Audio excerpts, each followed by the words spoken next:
ಸರ್ಕಾರಿ ಜಮೀನು ಒತ್ತುವರಿ ತೆರವುಗೊಳಿಸದೆ ಲೋಕಾಯುಕ್ತಕ್ಕೆ ಅಧಿಕಾರಿಗಳು ಸುಳ್ಳು ವರದಿ ಸಲ್ಲಿಸಿರುವ ಆರೋಪ ಕೇಳಿಬಂದಿದೆ. ದೊಡ್ಡಬಳ್ಳಾಪುರದ ಹಿಂದಿನ ತಹಸೀಲ್ದಾರ್ ಮೋಹನ್ ಕುಮಾರಿ ಹಾಗೂ ಆರ್.ಐ. ಶಿವಪ್ರಸಾದ್ ವಿರುದ್ಧ ಆರೋಪ ಕೇಳಿಬಂದಿದೆ. 7 ಎಕರೆ ಸರ್ಕಾರಿ ಜಮೀನು ಒತ್ತುವರಿ ಬಗ್ಗೆ ಗ್ರಾಮಸ್ಥರು ಲೋಕಾಯುಕ್ತಕ್ಕೆ ದೂರು ನೀಡಿದರು. ವರದಿ ಸಲ್ಲಿಸುವಂತೆ ತಹಸೀಲ್ದಾರ್ಗೆ ಸೂಚಿಸಲಾಗಿತ್ತು. ಆದರೆ ಅಧಿಕಾರಿಗಳು ಸುಳ್ಳು ವರದಿ ನೀಡಿರುವ ಆರೋಪ ಕೇಳಿಬಂದಿದೆ.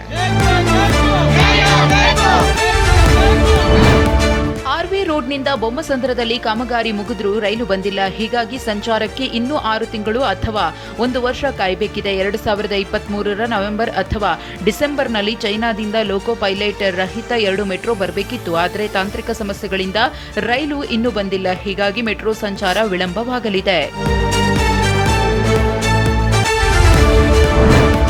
ಹೆಬ್ಬಾಳದಲ್ಲಿರುವ ಸಿಂಧಿ ಮಹಾವಿದ್ಯಾನಿಲಯದಲ್ಲಿ 2024ರ ಕ್ರೆಸಿಂಡೋ ಸಾಂಸ್ಕೃತಿಕ ಕಾರ್ಯಕ್ರಮ ಆಯೋಜಿಸಲಾಗಿತ್ತು. 1000ಕ್ಕೂ ಹೆಚ್ಚು ವಿದ್ಯಾರ್ಥಿಗಳು ಪರ್ಫಾರ್ಮೆನ್ಸ್ ನೀಡಿದರು. Dance, singing, Bharatanatyam, group dance, fashion show ಸೇರಿ 27 ಸ್ಪರ್ಧೆಗಳನ್ನು ಆಯೋಜಿಸಲಾಗಿತ್ತು. ನೃತ್ಯ, ಫ್ಯಾಷನ್ ಶೋ ಮನಮೋಹಕವಾಗಿತ್ತು.